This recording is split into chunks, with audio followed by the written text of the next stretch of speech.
Good morning, y'all. As you can see, I am in the car getting ready, per usual. But Rambo is with our neighbor today. We got him settled and we just pulled up. We're checking in. Rob's checking in. And we are just waiting to go ahead and board. So we're good to go. We made it. I don't know. I felt like we were late, but we're good. So let me get situated. Let's go to France.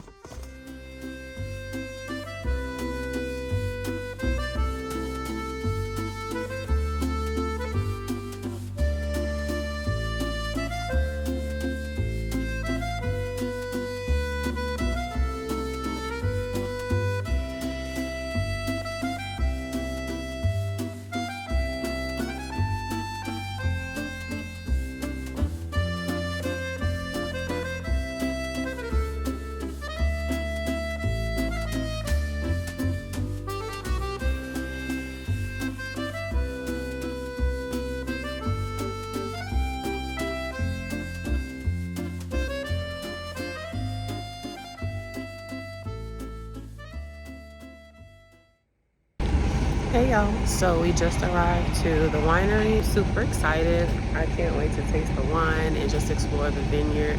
So let's go because I'm ready to get drunk.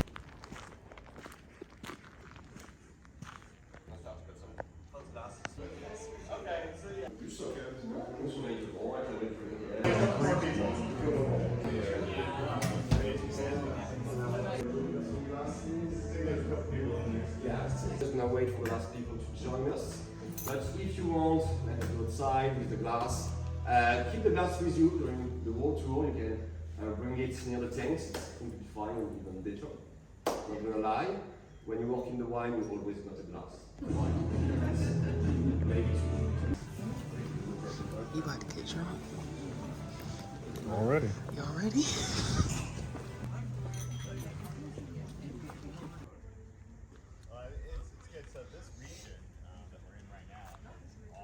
I think they not gonna come back next season. Well, and they come back each year. So now the first step. Putting some grapes, producing some wine in this small area of Scherwiller. That's the name of the town, just behind the winery. But to be honest, the full story of the weddings, seminaries, and way too much partying. Way too much. You're gonna see it when we're gonna go to see the tanks. We got a nice sonorization system. We don't play Mozart or Beethoven for the wine, but for us. And that's not Mozart and Beethoven. No. And so after 16, we continue growing, and we end up today with 26 hectares of vineyards. So an amazing growing of size, but we stop on the 26. That's plenty enough.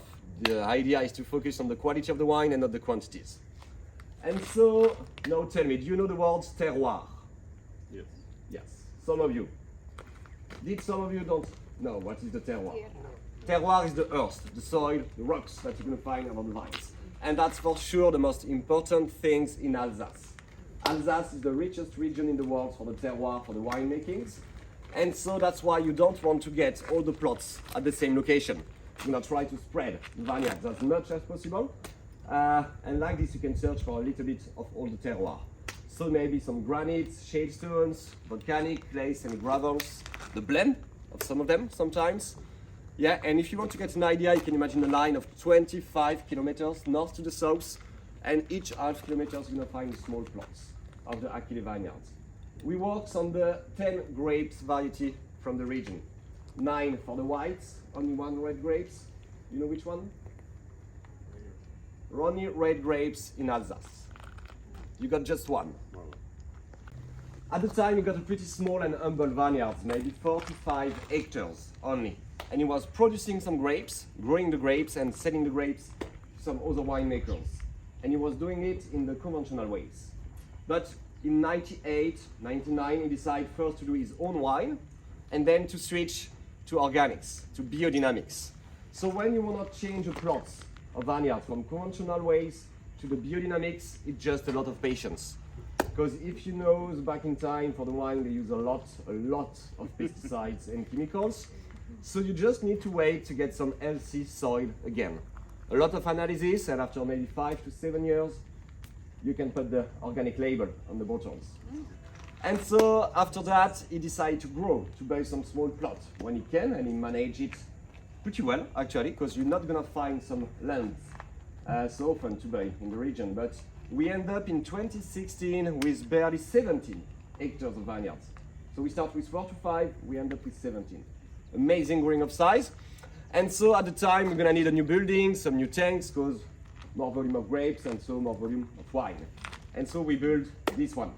And you're gonna see in Achillée, even the building is organic. It's a bioclimatic building. This means it's the biggest building in Europe made only with some straw isolation. So we don't use any climatization, no warm-up system, we got some solar panel on the roof. Kind of some EP actually in Achillée. Yeah. You're gonna see it, it's really fresh inside near the tanks. And it's only due to the straw, 1.5 meters large of straw in all the wall and even the roof. So we are pretty glad of the buildings. I'd say the biggest one in Europe still today. Very cool. Yeah. So, and in 16, something else happened. The two sons of Yves, the father of the family, joined the adventures, take a part in the winery. And so now Jean is the new winemaker and Pierre, his brother, is in charge of the settings and the marketing parts. And around the two guys, we are a pretty young team. Sadly, I'm the best example, because with 35 years old, I'm the oldest one. It's a bit rough for me, but that's good. So yeah, but you can guess it, with such a young team, we got such a nice and dynamic energy, kind of a startup. But in the glass, that's some Crémant d'Alsace, sparkling wine from the region. Because if you know, you cannot put the name Champagne if you are not from the region of Champagne. I stay between maybe 16 to 17 degrees Celsius. I just have to be careful with the opening of the doors, of course, if it's too hot to come inside. And if you want to get an idea of the size of the straw in the wall, it's at least this large. You end up with some crack-ups, leaks, and you see me crying because I lost all my wines. This can happen sometimes. Actually, 2 years ago, I came early in the mornings, and one of the big tanks that you're gonna see later are the backs, and huge crack-ups and leaks, and we lost 8,000 liters of wine. And that was the best one that we have ever done. Sadly, but that's the way it is. So. Actually, it's way more technical. In just one small grape, you're not going to extract the same juice on the outside near the skin that the one you can extract on the inside near the seeds. So maybe you're going to decide to do a tough crushing and you extract everything at once. Or maybe you want to do a dissociation between the juice, and so you're going to do it step by step. The shortest crushing can be maybe 2 to 3 hours long. The longest one is 48 hours of crushing. And that's 48 hours you need to stay near the crushers. Once done, you just bring the juice, plug some pipe and bring the juice inside. And so I'm gonna need to start the fermentation. In the conventional ways to do it, you're gonna use some chemical yeast. You take a bag of chemical yeast and you add a little bit or a lot in the tanks to help the fermentation start. Once again, in biodynamics, I don't want to use any chemicals, even the chemical yeast, so I'm going to search for wild yeast. All of you already see some wild yeast. It's on the skin of the fruits, grapes, plums, cherry, pears, every fruit. It's like a grey dust that you can swipe with a finger. If you don't see it, I got a nice pictures behind the bar with some plums, and you can see this shiny grey dust on it. That's the blend, the mix of the wild yeast, and they're gonna start the fermentation as fast as the chemical ones. So absolutely no need for me to use any chemical yeast. So in the tanks, the yeast is gonna eat the sugar and give me some alcohol at the end. And so two things gonna appear. First, a lot of heat. It's gonna rise up pretty quickly in temperatures. When you put the grapes in the tank, it's maybe 17, 18 degrees Celsius. In 2 or 3 days, it's gonna rise up to 30 degrees Celsius. Yeah. And so sometimes you're gonna need to cool off the tanks. And so behind this panel, I got some water cooling system. And if I need, I cool off the tanks. Because if you go too low or too high, you're gonna end up with kind of a bad taste in the wine. It's collected like this. As I was saying, if I come back tonight when I leave the jobs and it's 26, 27 degrees, I'm gonna need to cool off the tanks. But for now, it's okay. So let's continue. Winery stop their activities, and we all gonna jump on it and fight a little bit savagely to get one of them. It's pretty expensive. And this one is even more precious to us because we use it for the Crémant, so the sparkling, but not the one you got in the glass. If you want to sip of this one, you have to be nice with me this morning. Achillée, in total, we're gonna do 125,000 bottles. You can change a little bit, but yeah, 125,000. This one, we do only 2,000 bottles each year. That's the smallest. You have to do it.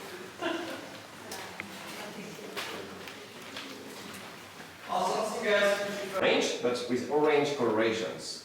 No. No? Good. Good. Already taste some? No spoilers. So I'm not gonna tell you too much, but we're gonna taste some orange wine today. So tell me, what do you wanna ask?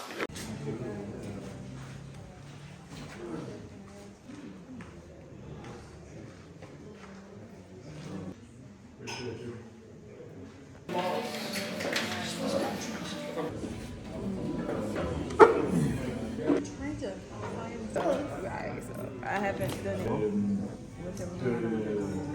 Crémant blanc de noir. So the Crémant blanc de noir that you tried was a Pinot Noir, 100%, completely white, even if Pinot Noir is normally red. And it was white because it's direct press. So if you don't do any maceration, any skin contact, the juice will be white. And so that's why it was white, a little bit rosé. A lot of different parcels that we have. So it's the Riesling that is from the gamme Éveil d'Essence, and also on 2 different vintage.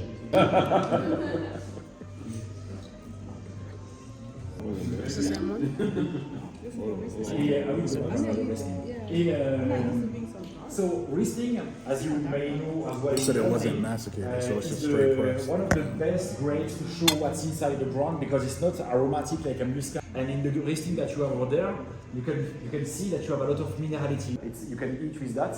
At the same time, the fact that you have a lot of slates and that you have the minerality and the salinity match well with everything that will also be like fresh and with minerality. You can go on entrance with salad, but also with seafoods, and the best will be oysters. And if you like this one, and the salinity, we can also go on another Riesling which is only made on slates. What do you think about it? Good. And you see that color is like not so clear compared to other Riesling you may know. It's interesting too, the smell and the taste are different. Like, Yeah. Scherwiller. Which one you buy? I just want the pneumatic. For what? It's natural, so I have to like it. 21.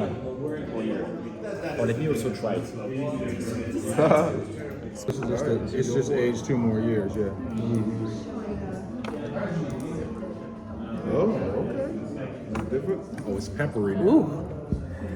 Nope. It's No. but it's peppery. This one smells better. One of Gewürztraminer, one of Pinot Gris, and on half of each batch, we just make a maceration about 5 days on both of them. And that's how we get the tannins, and we get the stem, the green part for the maceration, and the skin contact will give you something with tannins, and will give like a lot of spices that are going out.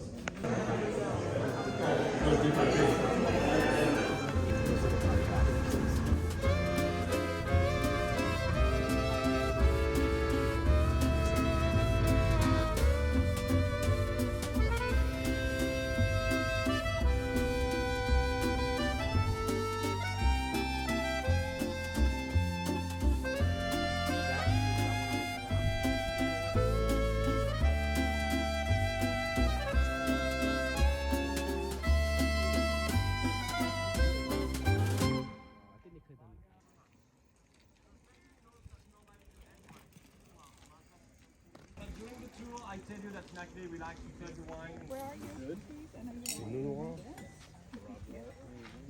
2 years in some oak barracks, and then we let the wine age directly in the magnums.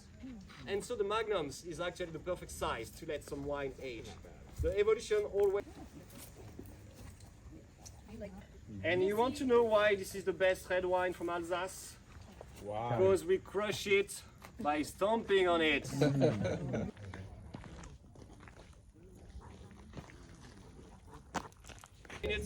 We're gonna do a quick walk. Right here? Really? Yeah, I'm in the dance. I don't know if that's where you're gonna go with that, But I just hope we stay on this kind of weather till the end. So you can see that's the most typical view from Alsace. You got the mountain, the castle, the forest, then the Vale, some small village, and in front of us the other mountain, that's the Black Forest in Germany. Yeah. And in the middle of it you got the Rhine. We're gonna split France from Germany. I told you during the tour that Alsace is the richest region in the world for the terroir, for the wine makings. It's shale stones, sandy gravels, volcanic, fossil, clay, the blend of some of them. And to give you an idea, here, see it? That's the wine, it's naturally present on the grapes. And so we use only that to start the fermentation. We don't need to add any chemical yeast.